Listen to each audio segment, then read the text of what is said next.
আসসালামু আলাইকুম বন্ধুরা, আজ অনেক দিন পরে আসলাম আপনাদের মাধ্যমে। একটি কথা বলতে চাই।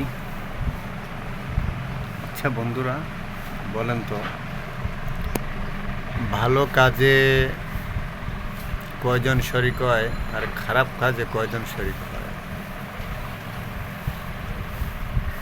খারাপ কাজে সবাই শরিক হতে চায়। যেমন আজকে যদি একটা গান বাজনার আয়োজন করা হয়, যাত্রা যাত্রা আপনারা অবশ্যই শুনছেন, যাত্রা পালা করা হয়, তাহলে দেখবেন যে সবাই শরিক হয়। ওইখানে চিফ গেস্ট হওয়ার জন্য অনেক লোক আসে, যে আমি প্রধান হব, আমি 5,000 টাকা দিচ্ছি, আমি ওখানে চিফ গেস্ট হব, এরকম হয়। কিন্তু আপনি আজকে দেখেন একটা ভালো কাজ করে কয়জন শরিক হয়? এর নাম বাংলাদেশ, এর নাম আমরা জাতি, বাঙালি জাতি আমরা। আর একটা কথা আজকে না বললেই নয়, ইসলাম ইসলাম তো বলতে গেলে দেশ থেকে উঠেই গেছে। ইসলামের পক্ষে কয়জন থাকে বলেন? আজকে ইসলামের কথা বললে কেউ শুনতেই চায় না। আজকে আমি লাইভে আসি, কি এখন আপনাদের সঙ্গে কথা বলতেছি, আমি ইসলামের কিছু কথা বলি, কেউ শুনবে না, ইসলামের কোনো দামই নেই। কিন্তু আজকে গান বাজনা হোক, এখানে নাইস গান হোক, দেখবেন সবাই লাইক আর লাইক। লাইক দেওয়ার লোকের অভাব নাই, কমেন্ট করার লোকের অভাব নাই, সাবস্ক্রাইব করার লোকের অভাব নাই। ভালো কথা বললে কেউ মূল্যায়ন করে না। 10 কথার এক কথা, ভালো মানুষের ভালো কথার মূল্যায়ন নাই, থাকবেও না।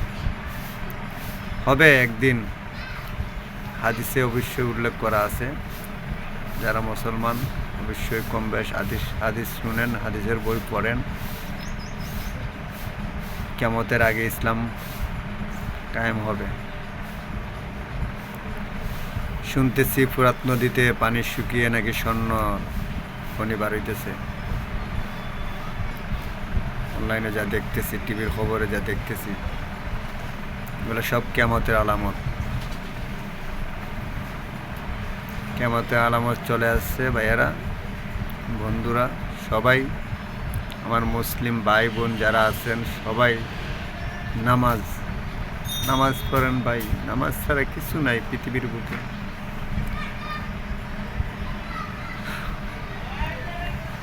একটা জিনিস চিন্তা করেন,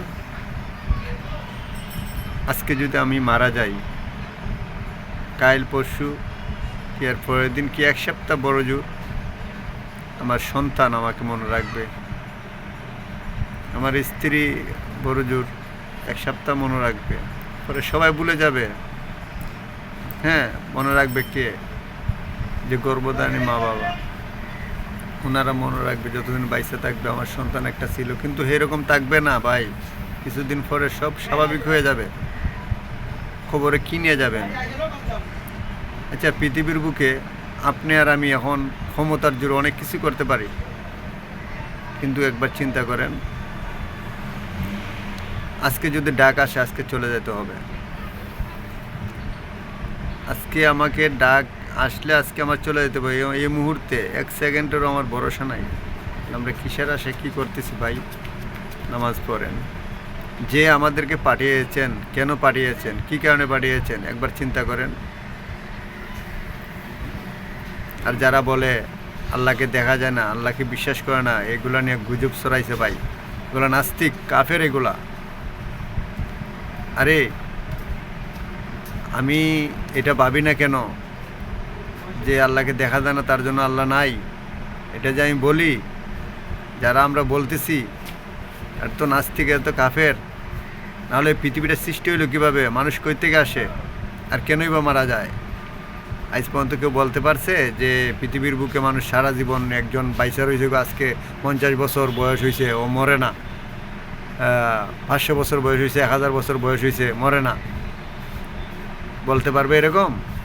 বলে না পৃথিবীর শুরু থেকে শেষ পর্যন্ত বাইসে আছে এরকম একজন কেউ দেখাইতে পারবে? তাহলে আমাদের হাতে তো ক্ষমতাই থাকে, তাহলে আমরা বাঁচতে পারি না কেন?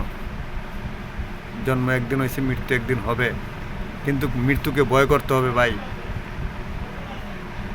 কীভাবে ভয় করতে হবে? যে আমি যে আল্লাহর কাছে গুনার কাজ করছি, আমি মরার পর আমি কী নিয়ে যাব, এটা আমার ভাবতে হবে। হ্যাঁ, আমার কথায় অনেক ভুল ত্রুটি হইতে পারে, মনে আবেগ অনেক কিছু বলি ফেলাইছি।